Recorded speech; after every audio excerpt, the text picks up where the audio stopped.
there's so much coming at us, and in some ways it feels like it's coming to a head. And we might have some embodied reactions to that sense of something happening and not being able to control it or influence it sometimes and not knowing what to do. There's so much happening. And so today's conversation is really for you, if this is what you're feeling, is how do we get enough intuitive clarity to predict what's going to happen in our world? Or how do we know where to go left or go right, or what our agency is in the middle of this grand unfolding plan? Where do we stand in the middle of the mess? And so today's guest, Michele Meiche, is here to illuminate us with some beautiful wisdom that she has downloaded from Ascended Masters. And so we welcome you to tune in to find out more. Soul Nectar Show, the Soul Nectar Show. You're invited, delighted to discover who you are. Anything is possible if you believe. So join us on this beautiful journey. Soul Nectar Show, Soul Nectar Show. Well, hello and welcome to another episode of Soul Nectar Show. That show where we talk about all things essence, where we gather around the campfire together and we share our stories of connection to that which is greater than us, the big mystery beyond the veil, to those synchronistic moments that lead us inexorably to a deeper understanding of ourselves in this world and what we're doing here on this blue dot in the middle of a sea of stars, and how we can actually live our lives as humans, that beautiful human being between the worlds, between the spirit and the physical. I'm your host, Carrie Hummingbird, and I love having these conversations week after week. And it's just so good, and it's so bad, and it's all wonderful. And don't form an opinion. These are the things that have been coming to me as we've headed into this time on the planet. And I'm in the United States, in Texas, just for context. And it's been an interesting journey. It's been so interesting to see so much going on in the world. And for context, we're just coming off of the LA riots, and all of this stuff is still happening in LA as I'm recording this. And we have, this just tumultuous, chaotic, disruptive time. And we are witnessing some things that feel very horrendous over the last year or so, just like in our faces constantly. And you might start to get really discouraged about humanity.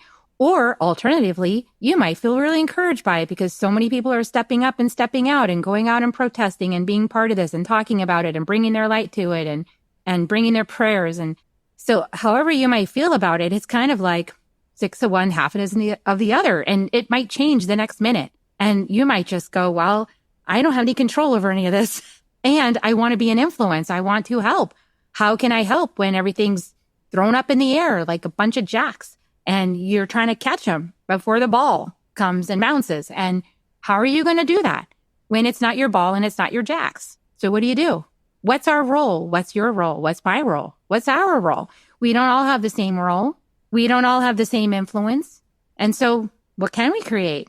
What is it that we can make of this? And what's the right thing for you? And these are some of the questions that we're going to get some opening to and some dialogue into. And I'm excited to see what comes out of the mouth of our guest today. We have Michele Meiche with us today. I love that. She's an artist. She's a guide and creator focused on inspiring and empowering others in their own life. And she's a constant student of life and the mystery of all that is. And she's worked with thousands of clients nationally and internationally, only to inspire them, but to teach them the life tools to live more fulfilled and prosperous. Because when you teach a man to fish, you don't just give him a fish, but you teach them how to fish, they can fish for themselves, which is the whole reason why we're here. Those of us in the second wave, all my friends who've read that book by White Eagle that I channeled. Yeah, we're here for the second. We're in it. This is the second wave, everybody. And this might not look exactly like we thought it was going to look like. Maybe we thought that the pathway to New Earth was going to be paved with gold and we could just kind of walk down it and arm in arm and sing Kumbaya and songs and walk right in. Yeah, it's not really working out that way so far. So we're going to get some really beautiful insights. Michele is also the host and producer of Awakenings podcast. And I've been on there several times, which is amazing. We've had some great conversations, and she's a hypnotherapist and an intuitive life coach. So you guys know that I love all things spirit to make sense of what the heck is going on down here. And that's what Michele has promised to bring today. So no pressure. No pressure at all. Michele. Oh no, I'm fired up. I love because before you hit record, we had a great little conversation there. So We did. I was like, we need to get this on the podcast. yeah, I know. By the way, because I lived in England for a while and I studied with White Eagle at White Eagle Lodge, so we had that in common. When you said, I remembered that. Yeah. Yes, White Eagle and White Buffalo women are working through me simultaneously, which is a lot. I'll just say. Like, anyway, but enough about me and my expansive experience right now. I know everybody who's listening, you're all having an expansive experience right now. And it might feel gritty. It might feel muddy. It might feel scary. It might feel like horror. Like you just entered a horror movie and you're like, how do I get out of this theater? I don't want to be in this theater, but what can we create from it? And so, Michele, I know that you're a psychic, that you're an intuitive, that you were sharing that you get predictions and that they're accurate. So how did you do that? Yeah, it's kind of interesting. And I kind of see that I really have a fierce faith now with everything that's going on. I think because my predictions and the visions I've received have all come to pass. So yeah, it's given me some faith that I didn't really have. I mean, my faith was kind of up and down, but I've had I grew up as a psychic. I'm intuitive, very psychic as a child and channeling around age 4. And I had little kid prediction, who's going to get sick, whose dog's getting sick or going to die, or who's going in the hospital, or there's traffic up the road. So my family knew it. And I have a couple other nieces and nephews that are also pretty gifted and can see spirits. So I grew up with that. It was commonplace doing astral projection at age 13, 14, meditating, doing yoga, and my art. I've always been an artist. And then at a short period of time, I've taught school. I just kind of do like a little quick thing. Then I was at modeling and acting, which allowed me to travel around the world and take off months to years at a time to study, go back to school, retrain. And so I had a lot of little awakenings. One of the bigger awakenings that I had that really shifted my focus, because I was always doing stuff spiritual or helping others, doing healing work, even when I was modeling and acting, because I was always studying, because this was just an interest of mine. But at one point, I got put on this list, along with other people, do not use, because people don't know, like when you're in modeling or acting, if you're used too much, like especially in commercial acting, they need to get new people in. But it's just like anything else. People like to work with who they like. So the clients, the photographers, they have their favorites. Right at that time, I had this group of beings that I didn't know who they were that came in, called the spiritual hierarchy. And they started giving me all this information of who I was going to meet. Tell them this, tell them that, this person's going to come to you. Or I would meet someone and then I'd get all this information. And so I spent like 2 years just basically on the phone doing readings for people, free. I didn't even know. I was like, oh, this is interesting, maybe about a year for free. But I didn't even, just people, word of mouth spread. And I did a reading for this woman. I had taken an astrology course, Jan Messenger. And the next morning between 3 a.m. 5 a.m., that's when I would get these downloads. And the guide said, you got to call her now and tell her this information. And I waited the whole day and I could just feel this energy. And the guides were saying, call now, call now. And I was like, I don't want her to think I'm some crackpot, calling and saying, you don't know me, but I was in your class and I got but finally towards the end of the day, 4 or 5, I called and got her. And she was aghast. She said, oh my God, this is confidential information. There's no way you could know this. And this is critical information to a legal battle that I'm in. And as most astrologers, they don't really believe in psychic, astrology is science. And so she was like, even though I have a metaphysical bookstore, I don't believe in this stuff. I think it's BS, but you're the real deal. I can't believe it. And she's like, I'm going to tell people about you. I said, okay, whatever. And she was about to leave. She said, I was just about to leave and I would have been gone for a month. I was going out of town and you wouldn't have been able to reach me. And I needed this information. I've been praying. So that was a lot of, when I channel, a lot of what I get is what people have been asking about, what people have been praying for. If they ask, that opens the channel. Although I do get information about the collective. And so I just started channeling and I thought, okay, maybe I meant to do this. While I still was doing stuff in the, what I call exoteric world, then I took a couple of years off to retrain and do a lot of deep healing work and work with clearing ley lines in the UK and around Europe.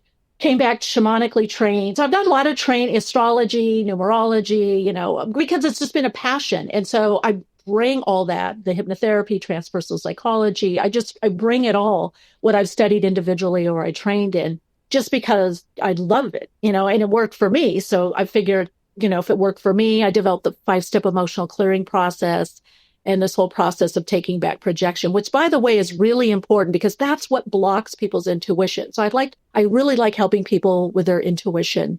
So I started getting a lot of vision. So I'm really I was very highly intuitive or psychic at birth, really both.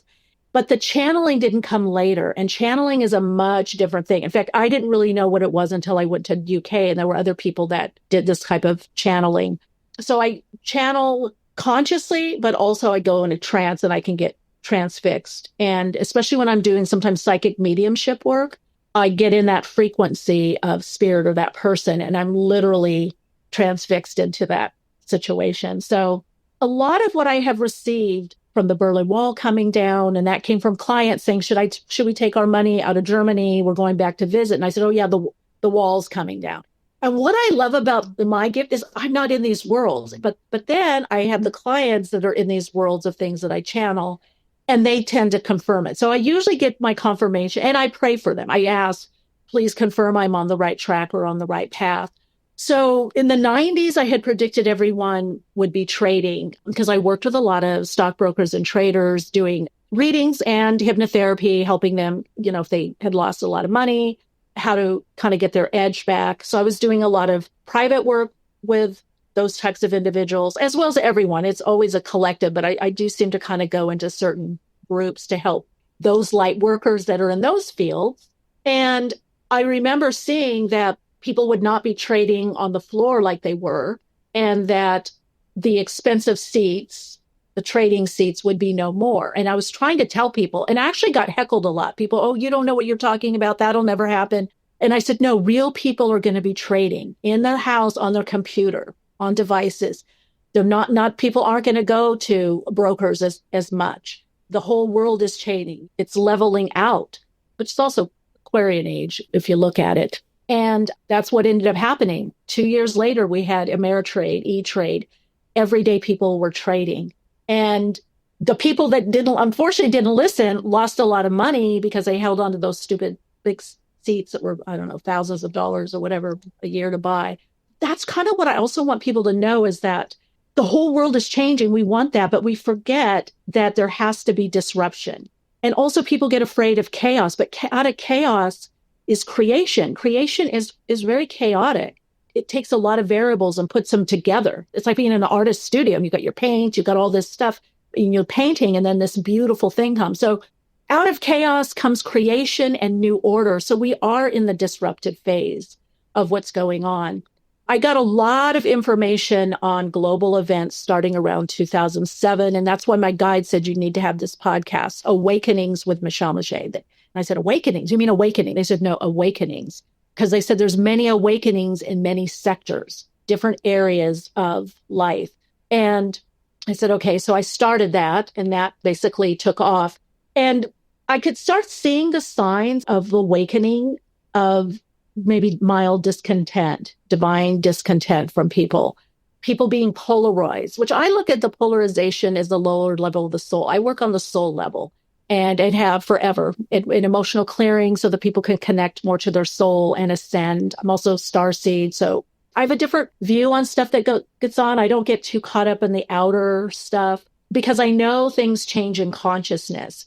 And early on in my path, and especially in college, I did marching. I'm not saying that stuff doesn't help. It brings awareness, but change does not come from marching. It doesn't come from, obviously, not violence. The change comes from when we change our consciousness individually, we come together and we spend our time, energy, and our money differently. If rioting helped, a lot of our problems would have been solved. If you really look at history, what happened was people moved away from the fair. They moved away from the playground. They went somewhere else, and I know this sounds kind of trite. It's a little bit like fashion and music. No one has to say no one's listening to that anymore. That's not making money. That's not hip cool. People follow. So we have a lot more power. And in fact, the guides had showed me the spiritual hierarchy, which they're the OverSouls. They're helping guide all this. And it's just amazing how guided we are, because every time I get these downloads, they're later confirmed from the oddest sources, whether it's like a ex-FBI director of California, a client of mine that works with high finance, and there's, oh yeah, that's happening, or that's already going on. So one of the reasons I was told this happens is because it's not all malefic. A lot of it's not having responsibility or accountability. And I can even say it for myself. There's certain things I don't really like accounting. I have someone that does that. I'm not great with that kind of stuff, and I don't want to learn too much. If I didn't have to do it, I would just not do anything like that. And I do the minimum. But just imagine societies where you have people that have in a certain particular niche, they're very good at it. Maybe managing people, maybe setting up governments, maybe dealing with money. But everybody in the tribe is supposed to put their input. And then after a while, people are like, I don't know about that. You whatever, you do it. You handle it. Right, Carrie? Do you know where I'm going with this? Yeah. And that's what we did in America. We just said, well, we are having fun. We don't have time for this. This is boring. And so we divested ourselves of the political process. It's even more than that. The light work, artists, light workers, we just didn't want to be accountable. That's why if you want to look at sides, when there's really only one side, I'll be honest, not just from the information that I've channeled, but it's a long story, but a spiritual teacher of mine that ended up becoming a very good friend was married to the FBI director, ex-FBI director, and he's on the other side now, of California. So there really is no two guys. Hello, there are not two parties. There's one group, steering committee, cabal, whatever you want to call it. And there always has been. And so what happens with the parties, it's just a different approach to how things are going to get done. And sometimes, yes, it is manipulation. It is for maybe not for the greater good of the common person, but there are not really two parties. And that I got straight from the guides, the OverSouls, and I also got that from Ted Gunderson and other people that I've worked with that are in the government. I've had a weird thing. I even had the government want to work with me. President Bush's doctor, I worked on, was doing a keynote speech in Chicago. And at the time, I had a friend that did like referral work, and I was doing a lot of energy work, bioenergy alignment and pranic healing. And so she would refer me to clients, and she had massage. She referred a lot of people to like TV sets, high-end hotels where, the spa package, that's part of it. So I worked with this person. I had no idea who it was until later. He gave me the card and invited me to work with the government to help teach them, the medical people. And that was back in the mid 90s, 96, I think. And already then they were saying how much money they were losing, billions of dollars, because he said people are going to people like you, or they're going to the health food store and getting, supplements. And I said, well, we could work together, complementary. It's complementary medicine, what I do. It's alternative. We can work with the traditionalists. Oh, no, I want you to train our doctors. And how do you do what you do? Well, anyway, what happened is he told me he was going to debunk me. But what happened was in the healing, and thank God I didn't know who he was, because I was totally not in my ego at all. I didn't care. I just thought, this is some person I'm here to heal. He's interested in energy work. And he said, I was going to debunk you. I was here to debunk you that this stuff doesn't work. And he said, and he listed these things, and I'd already seen it psychically as the medical part of what I do.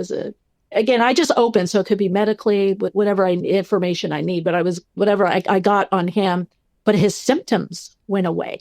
Symptoms that he had had for many, many years, 10, 20 years, 30 years from a particular illness and condition. And he had somebody call me to come to fly out and work with the government. Now, I look back, I said, well, maybe I probably should have. But at the time, I was like, oh, I don't want that. They probably are already peaked in my business. But I was like, oh, I really don't want to. I've never been big on like being tested. I have been tested a couple times when I did a couple of TV shows, podcasts for my work. But that's never really been my thing. Okay, let's see. Can you see blue, or can you telepath? It's like I already know I have this guess that they work. I get the feedback from clients and what I see. But I do sometimes look back and go, I wonder what it would have been like. But at the same time, I didn't want to get caught up in that, because had they said, yes, we will work with you, alternative therapists as well, then maybe I would have been more interested. But it was more like prick my brain and you teach our doctors how to do energy and how to do this and that. And I thought, no, I really want to work with people coming together, not this other thing. So back to my point. So much is already unfolding. It's already happening. And so it's like, how do we align to it? And this part of the awakening we're in right now is called the rude awakening.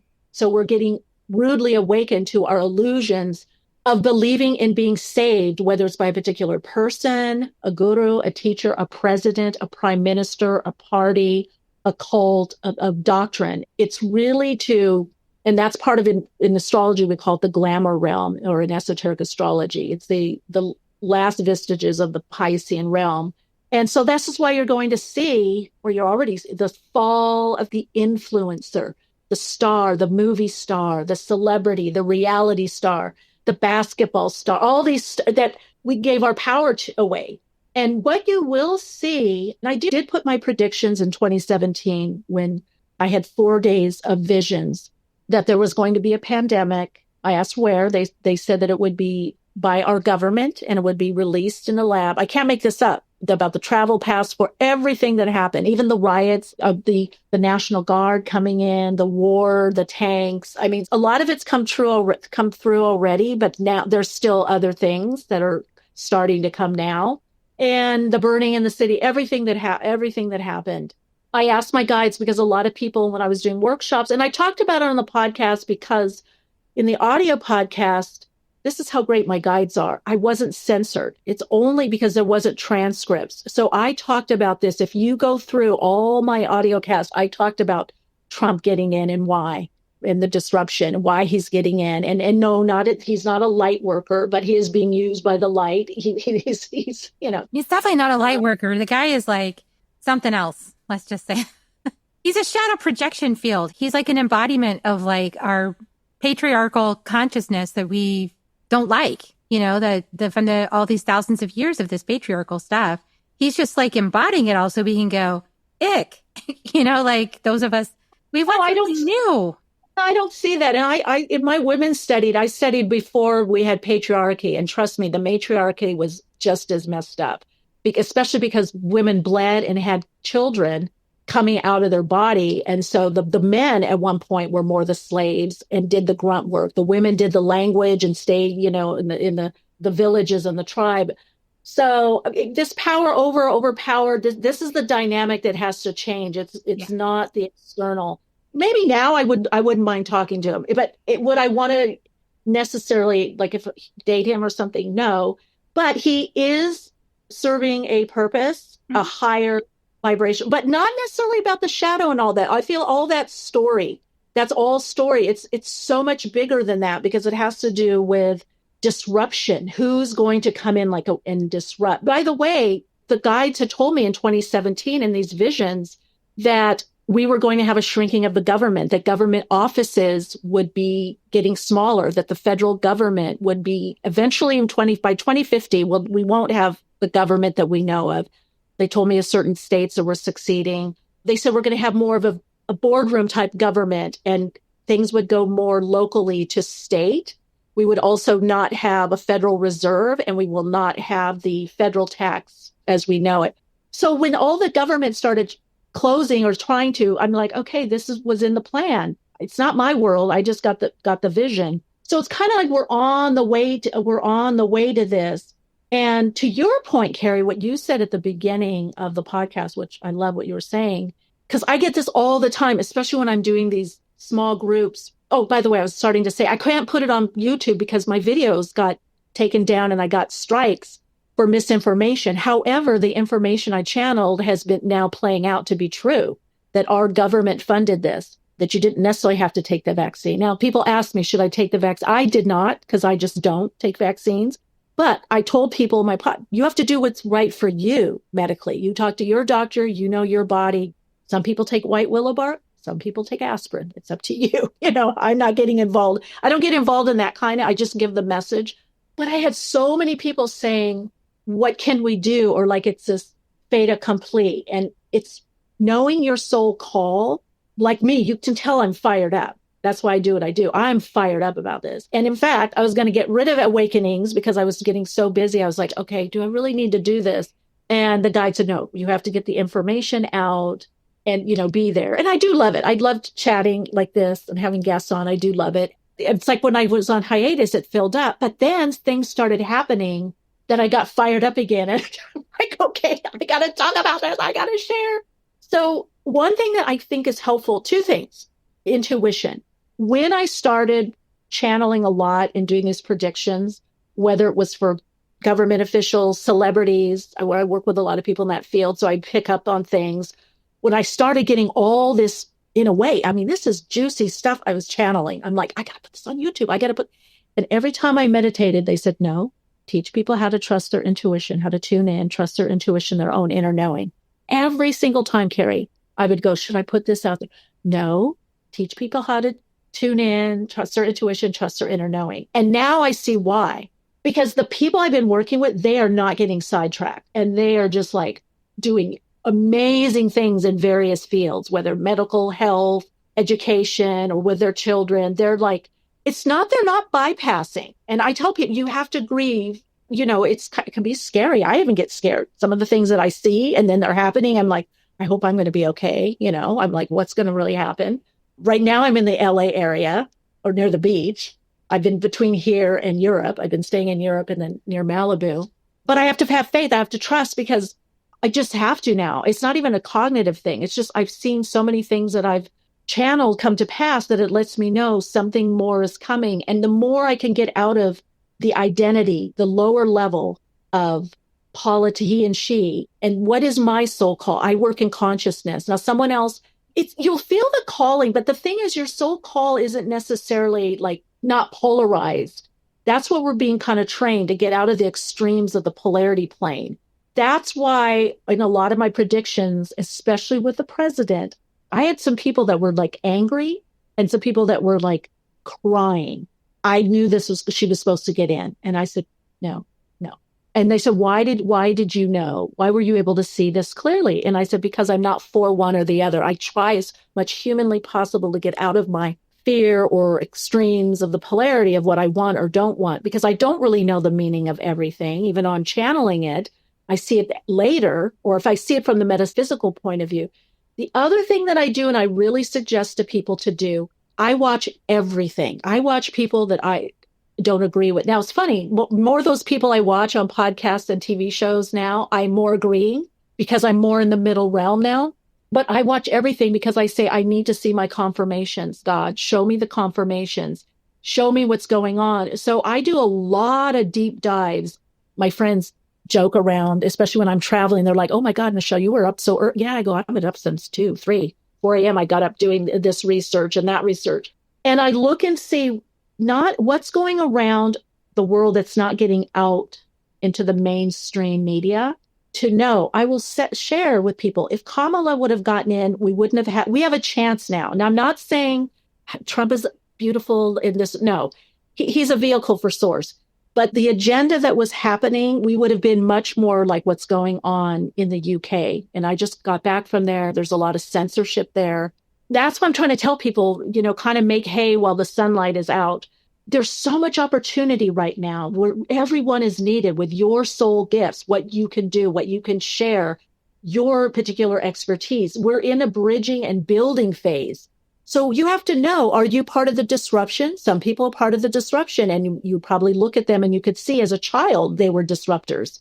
They liked making mayhem and chaos.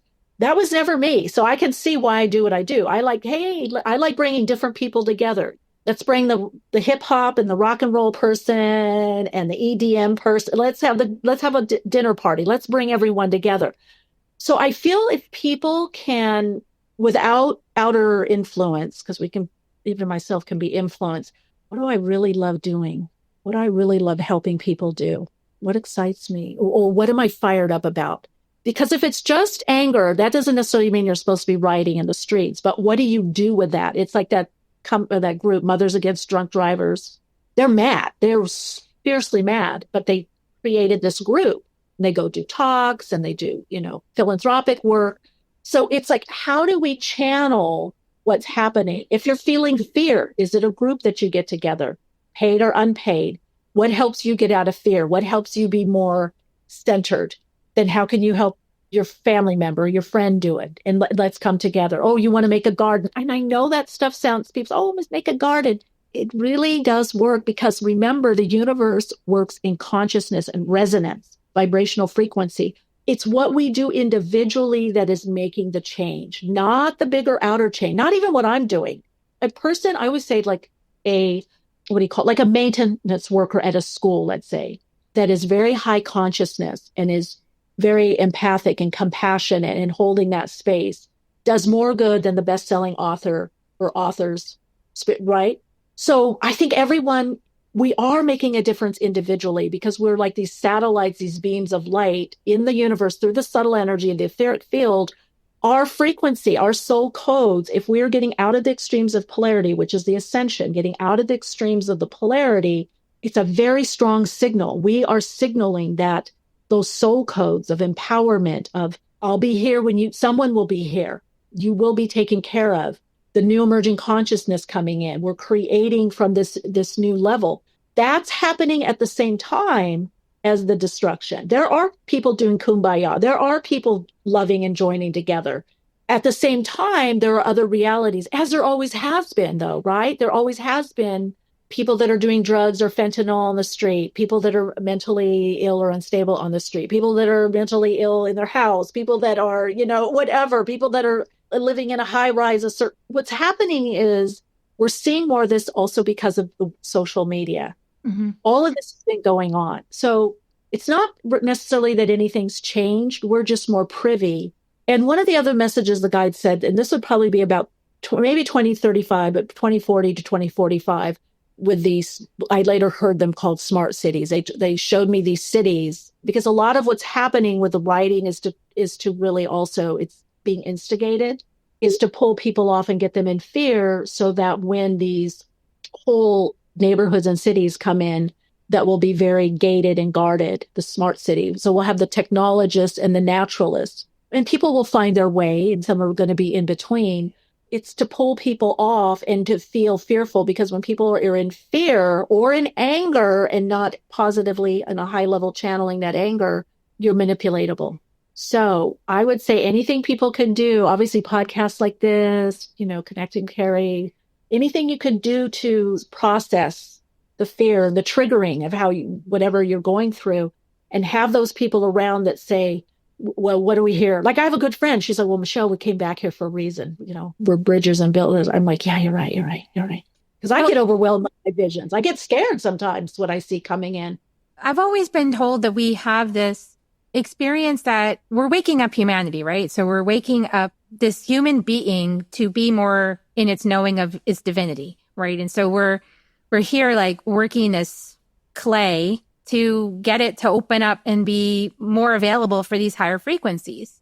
And so in that experience, we collectively are doing this, but also individually, as you mentioned. And Richard Rudd talks about how basically one person could get to an authentic state of bliss as a frequency, and it would just across the whole planet. Every human part of the human collective would be influenced by that authentic high frequency of bliss, right? And so it would change the whole picture, which would up level the timeline. And I love the work of Paul Selig as well, you guys. Like if you have ever seen Paul Selig's work, the mantras are really helpful because they're frequencies anyway. If you listen to the books, they're actually frequencies that are coming through his words as he's speaking it. So I like to listen to that too. I've listened to probably 10 of the books at least. But there's frequency to lifting all that you see before you to the upper room, because then it can be reconciled and rebirthed so that you can see it from a higher perspective, so that you can actually see what's happening.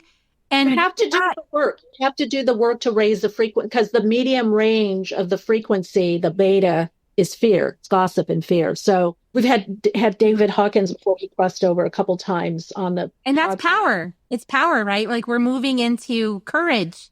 It's a soul. If we look at it esoterically or from a metaphysical point of view, we devolved, we descended into matter to understand what matters to us. So the earth plane, matter, mother earth. The ascension is because if we went more into separate, which we've never been separated, we separated out or stretched out from source or spirit. We're all, I know you know this, interconnected through the subtle energy.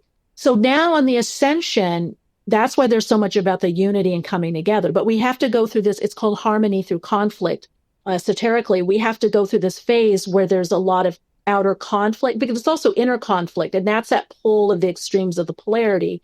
But through that harmonization process where I become a little like you become a little like me, I listen to you, listen, and we harmonize, because the higher states of frequency and consciousness, vibrational frequency and consciousness, are out of the extremes of duality. They're in that place of oneness. So yeah, I use mantras all the time. I have a channel, Soul Insights and Tarot, where I was guided to do pick a card, and I love doing the readings, but I always do these mantras, and that's very powerful. And I know that as a hypnotherapist, there's been a lot of research that when you have, especially with music or sound and the word, but one thing people can do, I mean, whether you're listening to, especially audio, if you're listening to something, I do it a lot when I walk, whether it's a reading or something I'm listening to, I'll pick up something I need to learn or I need to know and reinforce, and I will say it over and over, or I'll listen to it. I'll listen to it to kind of clear, to get me into that state of conscious, that alpha theta state, at least the alpha theta, but get out of the beta, which everything in our mainstream world is set up to stick you in the beta, keep you in the beta. But it's like consciousness is not a ladder. That's where I love the shamanic path, because it teaches us it's a wheel. It is the South. It is the West. It is the reptilian brain. It is the limbic brain. It is hummingbird. It is the ancestors. It is the descendants. It's it is the crocodile. Like the whole thing is it, right? And so what's fascinating about what you're saying is that, I mean, I knew that I was integrating medicine when I was doing medicine in the jungle with the shamans.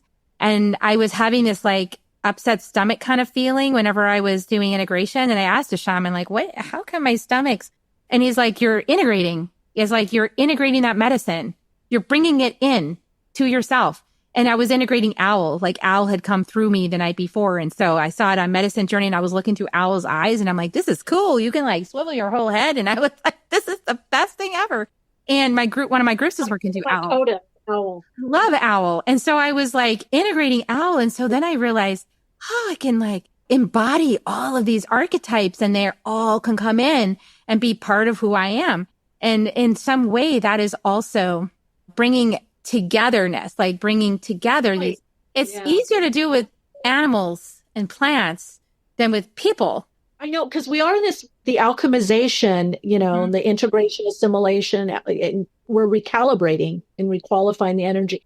You saying this reminds me of a client I worked with years ago, and she's quite a powerhouse, but she kept attracting these people that were very pushy, and then almost kind of trying to take over what she was doing and do it better.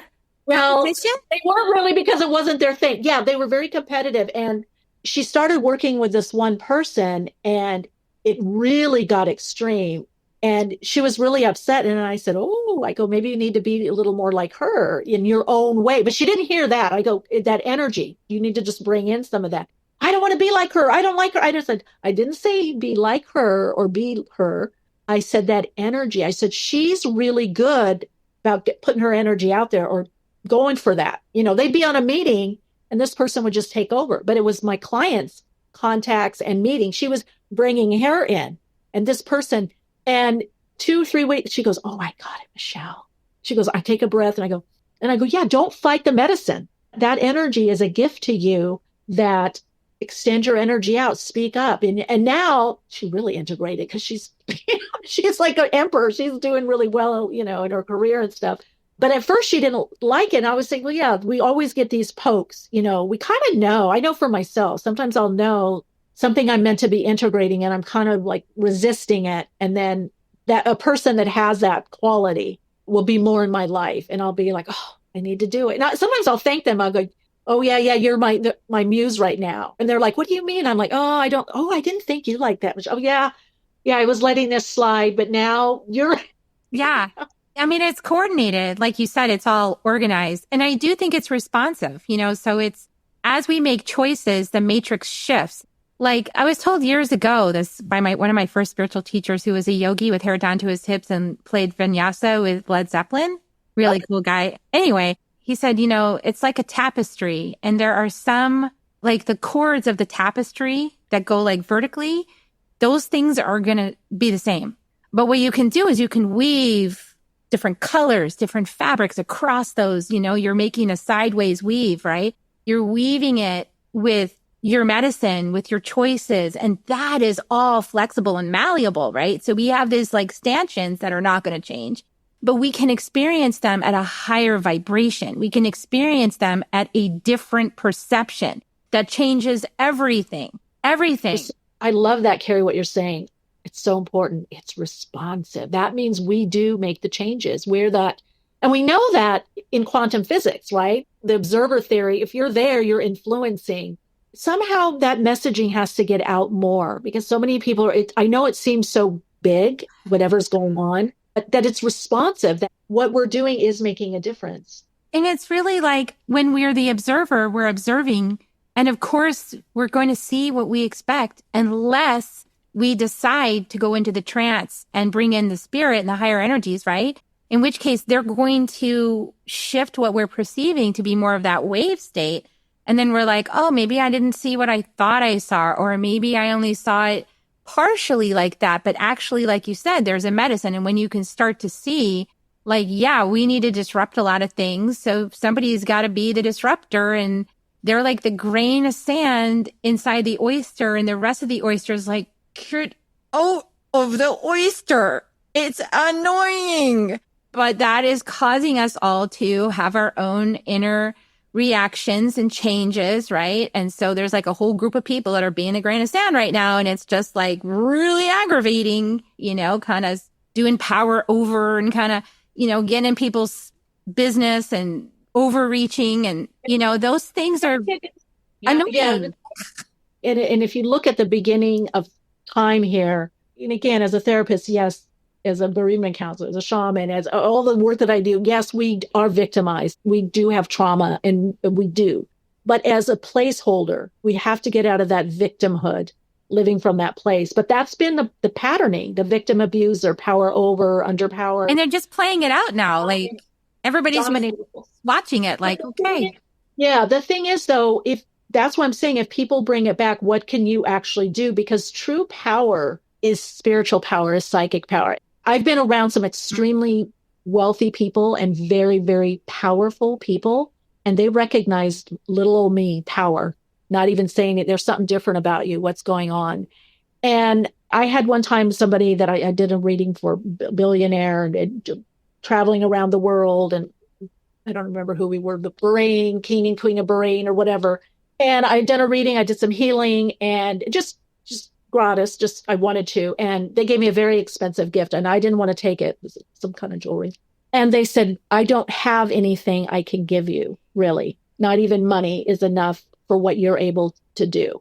So I think people have to remember your spiritual connection, your spiritual practice. And to Carrie's point, what we're beaming out there is very powerful. That's actually what's changing the world, and those small decisions that you make about, where you spend your money, where you spend your time, what's in your head, your health is your wealth. The time and the energy, the money, get out of system. You notice, but see, this is all planned. You notice people are not clamoring as much for the latest technology anymore. In the Black Fridays, when people were like pushing people to get a TV or something. So the big awakening is really a soul awakening, because we've been living more separate or separated out from the soul. We've been living more from the ego and from wounding, conditioned response patterns. And that's why you have all this power over and separation, and he did this, she did that, they're wrong. It's all this like kind of lower level, because when you get to your soul, it's like a great artist. People lived differently. And you know it also from indigenous peoples. They're very connected to their soul. So as we awaken to the soul, all of these kind of lower level games don't have the resonance and frequency, the complex of vibrational frequencies. Because everything that is happening on the planet always, or in the universe, is needed and necessary. There's always a complex of vibrational frequency to it and resonance. There has to be enough resonance from the astral, the etheric, to the lower manifest, which just is a French word, mean to me physical, the earth plane or physical plane, material plane. So when we change in resonance and vibration and frequency, we no longer resonate to certain things. They cease to exist. They become extinct. So people, and it goes back to us individually and then coming together like this. but not hiding your light away. I feel like there's this really skinny branch of, making yourself aware of it, what's going on, and then processing, transmuting, alchemizing whatever's up for you with it inside back to those higher frequencies, alchemizing it within your own consciousness, and then just offering that as a gift to the collective for anyone to share, because it is all shared. We are all connected.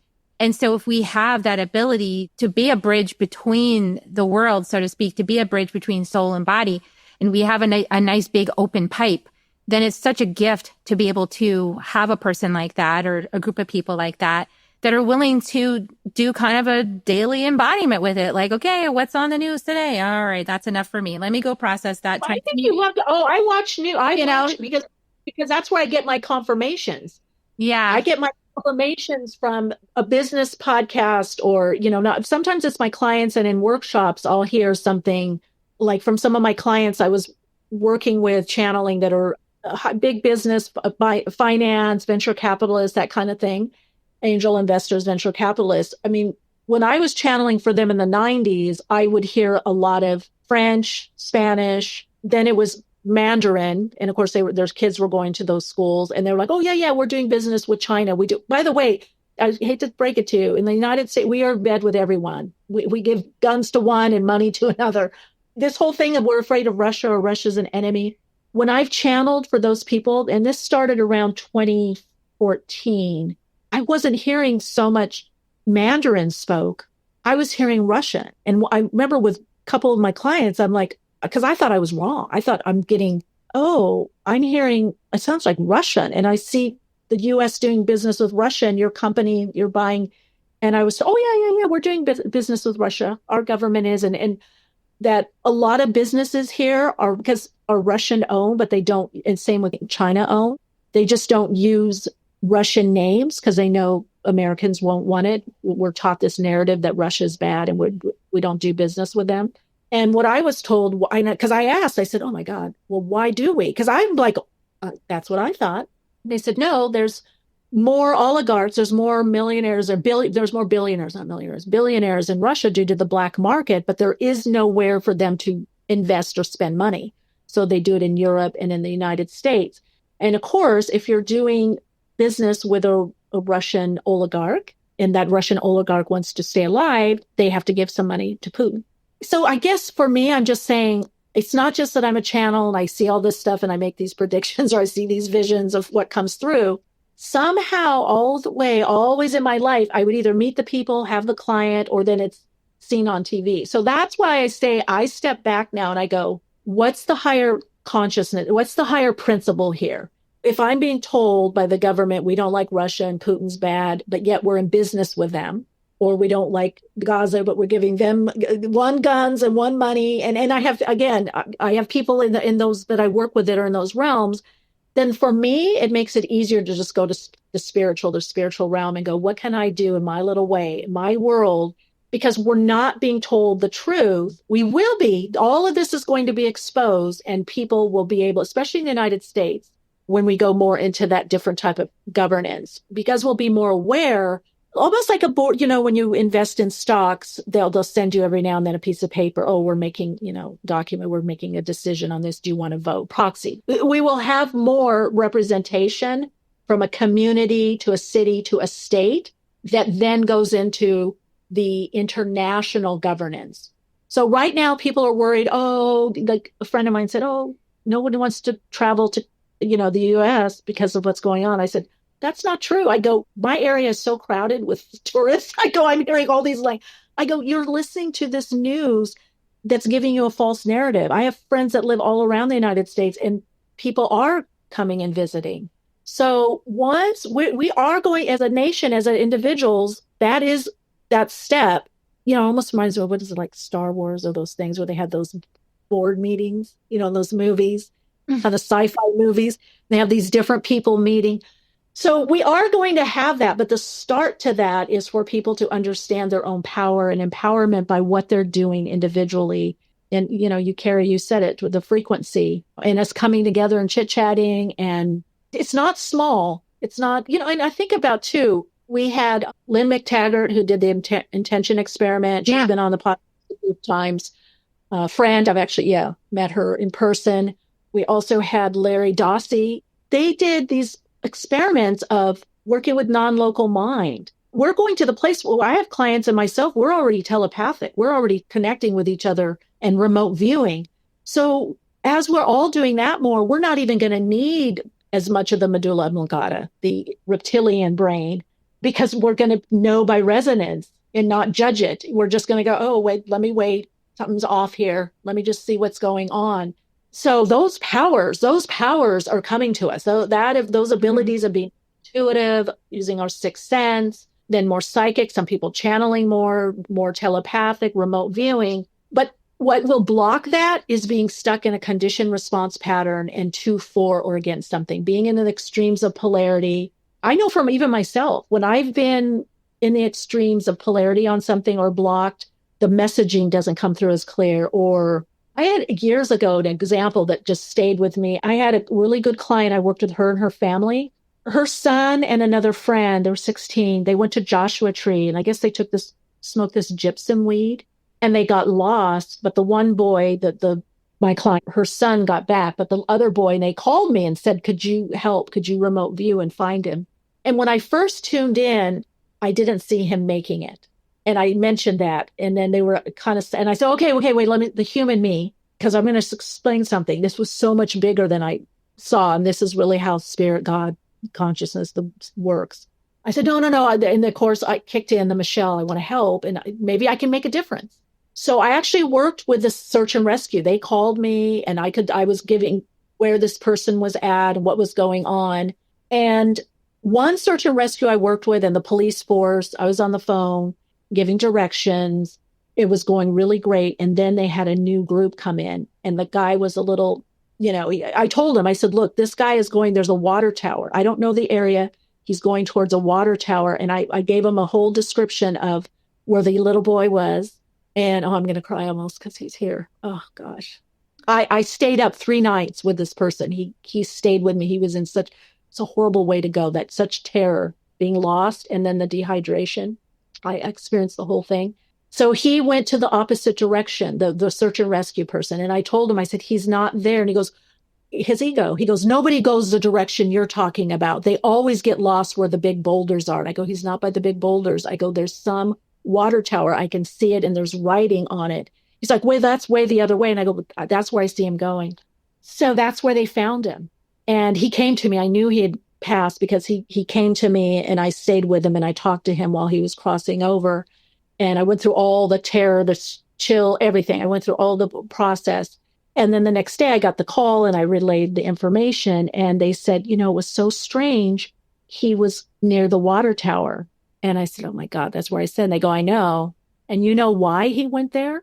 Because when he was a kid, his family used to camp there. Right near the water tower was a camp area. Mm-hmm. And so that kicked in. Now, what ended up happening, one of the things when he came to me when he was crossing, he told me he felt so much love. The school came out, all these people came out. Obviously, press was there, the news, but his friends. And he said he felt so much love. He said he never felt loved in his life. He couldn't take it in. He said, I always felt odd. I always felt strange, kind of like the odd kid out, And he said now, and the other little boy that got out will be able to get out of something. So apparently the other little boy was doing a lot of pot and drugs, I think, probably. And he was Christian, and he said, this will help him. This is going to turn his life around. And that's exactly what happened. I ended up doing some inner work with the little boy, and it did. He was in a very bad trajectory. So the plan, even as much as I wanted to, and with my gifts, he was meant to have his experience and feel all that love and see all those people there. And at that age, he didn't think girls liked him. He told me all the girls, the cheerleading team was there, everybody was there. And then also, obviously, some light worker service with his friend, because his friend's life turned around also. So it taught me that. And it also taught me my original, and this is why I say my emotions got in there. I thought, but the original destiny, the original reading was he wasn't going to make it. And he almost did. I thought he was. But had they not had that shift, that break, and the new whatever rescue supervisor came in, because the other guy was listening to me. And so I thought, oh God, they're going to find him. I can see where they're going. I can see where he's at. So some divine bigger plan that I didn't know. And I learned something in that. I thought, that was what was meant to be. Maybe we're all supposed to go through that, each of us for our own reasons. But there was a plan in place, even though my emotions got in and said, no, I can do it. I can, and it looked like on an ego level, it looked like, oh my God, everybody's listening. He's going to get saved physically, but that wasn't meant to be. Yeah. And because we don't know, we get the opportunity to feel into our own hearts in terms of how we want to feel in service to whatever's unfolding, how we want to bring our gifts to it without attachment to the outcome, but with just simply being like, this is my part of this, however it turns out. At least I know. Part of it. That what you think might be part of it too, the detachment, Carrie? I feel like it's like, no matter how this turns out, at least I know I did my Soul Nectar podcast. At least I know that I showed love. At least I know that I built community. At least I know that these are the things that I did to contribute.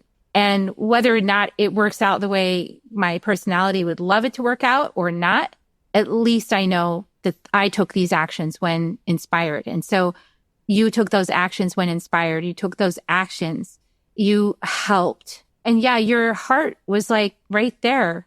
And so I feel like the heart and the emotions, and especially as a mom, my mother's heart, I feel like that is a beautiful gift. And that is compassion. That is love. And that is not giving up, right? Not giving up. How can you? I don't know. You just can't give up. Yeah. Yeah. But it'd be hard to have the heart involved, right? But I think the heart is involved. I mean, we're talking about integrating eagle and condor. The condor is heart. Condor is community. Condor is caring, and eagle is the intelligence, the wisdom, the mind, this thing we got up here that does a lot of cool stuff. It also distracts us. But we have this beautiful heart that opens and lights away. And so, yeah, I feel like we get both. We get the eagle and the condor, and right to the very moment where we can do no more and it's out of our control. Yeah. But we showed up.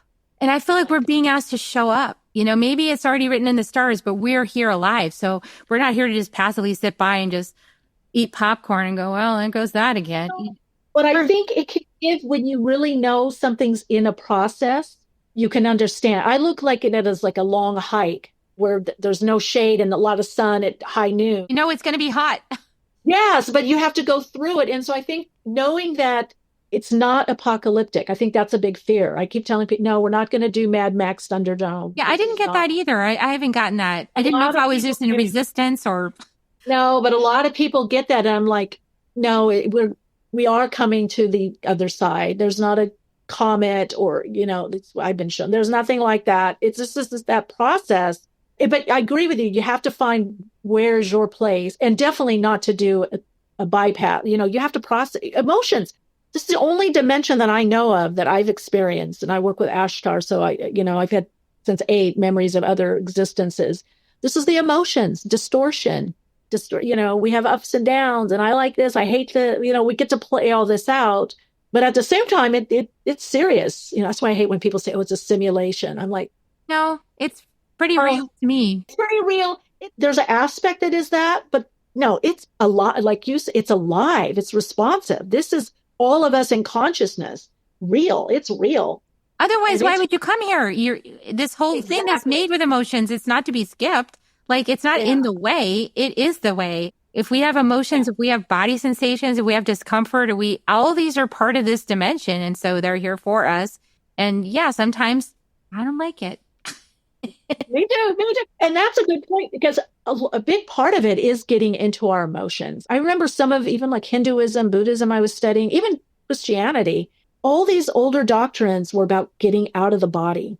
I even had teachers, oh yeah, when you're in samadhi, but when you get to samadhi, you'll be finally free, or you got to get out of the body. And it's like, no, this is embodying the energy, being in the body. But they're lessons. We've been guided lessons through phases we have to learn the phase of the teaching before we can move into the next phase. And so that part was all about oh, you don't have to be mired in your humanity only. Oh, there's another option. Oh, that feels great. Okay, I can take a breath from this thing. And then this part is now go back in. Like, don't. Exactly. Right? But yeah, I like that what you're saying, because you do have the two experiences or perceptions, expanding above or out, and going in, or bringing the awareness. Yeah, it's like, I always look at it as like an instrument, like a string instrument. We don't want it too tight, but we don't want it too loose. So yeah, so we got that kind of, maybe that you don't have to be mired in it. What do you think of the embodying? This whole, it is, I mean, you even see with a lot of the, modalities now, that really coming more into the body, or feeling things more in the body. Yeah. And I think it's because we're on the next part, which is that when we're just human and that's all we know, then we're like in this thing, like trapped in separation. Like, I'm only this body and that's it. And then we have this great awakening and we're like, wow, we're spirits, we're timeless. And then we go, whoa, this is so cool. And now the part is like, oh, okay, what happens if I bring this awareness down in here and I live from that place? And you can actually like that. Freaking deeper, because you can let yourself feel the everything from the knowing of who you are in truth. It's like, oh yeah, that anger is just so powerful. Yeah, and I feel that. But you're conscious of it now. So like, that's a whole different ball of wax than before. So I feel like that's what embodiment. That way. I love that. Because you're right. Because everything was so much about the body and being separate and kind of fearful of the body. It was all about, so the ability to extend or expand beyond, over focus of that. And now bringing this in. Oh, I love that. That makes sense. It's a different experience. You're not stuck in the human trauma. You're infusing aliveness into the humanity. It's like, oh, wow, I have different choices now. Because like, I'm going to feel stuff, but I can feel it with this kid. I can be there with him. He doesn't have to be alone. I'm like willing to be there with him. Wow, that's so cool that I can psycho project and I can like feel his body and what he's going through, and he's not alone in it, even though I can't be there in the desert. Wow, that's powerful. What a compassionate witness. And to be with him in that experience, he's not alone. Wow, so cool, right? And yeah, there's a whole new thing opening up. I love everything you shared, and it's very encouraging. I feel like we're on the cusp of really big things. I feel like this King's Day thing is like, the No King's Day is a huge turning point. Like, I think it feels massive to me. And plus I'm going to head out to Cherokee. So I'm going to be on the land of my ancestors. And I feel like there's big stuff happening for me there. And in my background, my grandpa. Oh, cool. I was going to ask you. Yeah. So I feel like there's just big stuff opening up. And for all of us, for me in my personal life, but I think for all of us, it's turning, and everything just went into Cancer. So instead of this weird Gemini, like mental, like I don't care about this and I don't, it's like heart, home, family, mother, child, care about other people, which is my sign. So I'm actually happy because I'm like, great. Finally, people start caring about some stuff. Awesome. That makes me happy. And yeah, so I feel like we've got a whole year in this new energy, and we got so much to unpack and experience. And I'm glad that there is a bigger picture, but I'm glad that we also can weave and we can sing our songs and we can do our dances and create our art and we can express and we can feel, right? That's what we're meant to do here. That's the realm of the soul, is weaving our stories and doing our art and coming together. And, even it shows in the astrology that because we're moving out of the preponderance of earth and water. It's going to be more about relationships. We're moving out of that, what I call from consumerism to creativism. So it's going to be much more about shared experiences, relationships. It's going to be less on ownership, our status and what we own. It's going to be more about experiential experiences, creating experience, coming together, that we're in the great time of the great gathering, us sharing. And I just see with you this talking stick. I can't help it. I mean, I can feel your guides and see them behind you. It's like, yeah, woo. I can feel it. Oh yeah. We're bringing back some of these Native American principles of the talking stick. Everybody gets to share. Everybody gets their voice heard. Everybody's, like you said, in your vision, everybody gets to contribute to what happens next, right? So in order for that to happen, it's got to be in smaller groups. It can't be millions of people. It has got to be discreet enough that everybody gets a chance to be heard for what's important in their community or their family system or their state. And so, yeah, it might just be that, I mean, we've had this really fun colonialism, not so fun for a lot of people, this colonial conquering thing, right? That sort of like disrupted all of the tribal stuff and just tore apart all these traditions and tried to put this like cookie cutter, like everybody be like this now. And this is the one language and this is the one book to believe for your spirituality or your religion. And and it's like, no. So now we get to put it back into these more authentic expressions, right? And that just might mean that, yeah, we have smaller communities that we engage with, that we have smaller legal bodies, that we don't try to do some big thing it's too much. We have to be able to be heard, every person, because when everybody's heard, then everybody buys in. And if everybody agrees, makes an agreement, they've been heard and they agree and they trust the outcome of the community that's making the decision because they've been heard and accounted for, and they see it included in the decision. That's important. Yeah. Then we have consensus, but that's authentic consensus that's based on sharing our voices, not on being forced into it, so we're getting the dominator culture, that dominator invader. Yeah, we experienced that fully, and now we're done. Yeah, enough. Exactly. This is like, I was shown by the guides that this is kind of like, the 4th of July when they do like the fireworks displays, but at the very like last 20 minutes or so, it's like supercharged and it's like all these fireworks. That's like kind of 2025.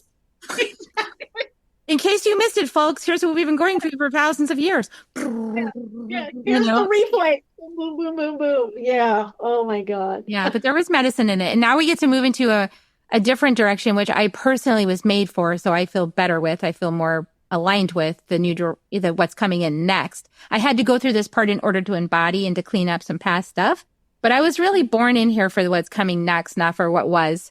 And so I had to clean up some Trail of Tears stuff. I had to clean out some heartbreak and total loss of everything I loved, just small things like that. And now moving forward into, okay, we're the next part where somebody gets to come back. Yeah, this is the time. I have friends and even clients go, oh my God, Michele, this is your time. You were talking about this 10, 20, 30 years ago. You were doing, and I'm like, yeah, but I did do, like you, I did a lot of work on myself, a lot of inner work, and it still continue to. But I look back and I go, wow, I had to level up some shit, man. Yeah, there was some cleanup work from the last. There was some cleanup on aisle 2, cleanup. Yeah, oopsie. Yeah. Oopsie, yeah. Some intergenerational curses to clear. Yeah. Sorry.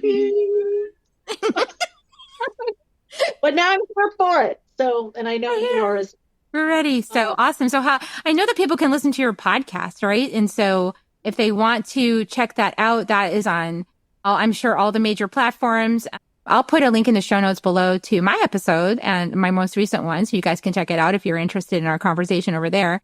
But like, how else could people connect with you or get to know you? Well, they want to call in live. We chit chat. I do readings. That's right. You do on the Awakenings podcast. You have that beginning numerology readings. I'm a dream therapist. We just chit chat, but people come on. It's live, so we have guests, but we also have people that come on, ask questions or share their input or what they're going through in this awakening. We've had some great people come on that are listeners. We had a great guy a couple months ago that's running for office. Politician in New York, asking what to look for in a spiritual teacher, all these questions about this. Yeah, so it was great. It was great. The socials, Michele Meiche. So I'm on Instagram a lot, a little TikTok-y here and there, YouTube. What else? Soulplayground.life is the website. The live is every Wednesday at 12 p.m. Pacific time on Podbean. We stream live. So that's that. But well, you come back too. Come back and chit chat. I love just connecting with you and love what you're doing. And I see that. You're going to be doing a lot of group stuff. I can see that. Mm-hmm. Maybe you already all. Mm-hmm. I can feel it. Wow. Powerful, Carrie. Yeah. Yeah. Yeah. It's going to be fun. Watch out, world. Here I come. No, you are. No, I see it like a circle, symposium, a big sharing, big powwow, really. Yeah, powwow. Mm-hmm. Yeah, powwow. That makes sense. Yeah, powwow. You see the headdress? Yeah. Can you see it? Oh, yeah, I see all of it. But I see different people there. Yeah, my ancestor handed it to me. He's like, okay, it's your turn. And he put the headdress on it. It's like, oh, shit. I got the red healing shawl. Cool. Yeah, but I see you, the powwow, the leading. Yep. It's cool. I'm excited. I feel like it's about ready to open up. It's like, okay, something's gonna happen on this trip. Yeah, they're going to be shout. There you go. It's time. It is. They're like, go, little hummingbird. Yeah, go hummingbird. Oh, yeah. Oh, spread that. Don't be afraid. Get out there. So you guys, thanks for tuning in and staying with us till the very end. And I love you so much. Michele, it's just been beautiful having you on the show. And if you guys like it, please like, share, subscribe, comment, tell us what you thought. And we're going to give kisses. I always give people Reiki kisses at the end. So here they come. You can join me if you want. We love you. Thanks for listening. Have a beautiful week, everybody. We'll see you next time on Soul Nectar. Bye for now. If you found even one gold nugget in this episode of Soul Nectar Show, will you do us a favor? Will you subscribe, like, and share this episode? Maybe even write a comment and let us know what you thought about it. We really, really want to engage with you at a much deeper level. Let's be part of community together. Have a great week, everyone. Bye for now. To dive in deeper to nourishing conversation, visit soulnectar.show. Soul Nectar Show. Awaken on Soul Nectar Show. Take a sip from the drip of the nectar, from the source of who you are.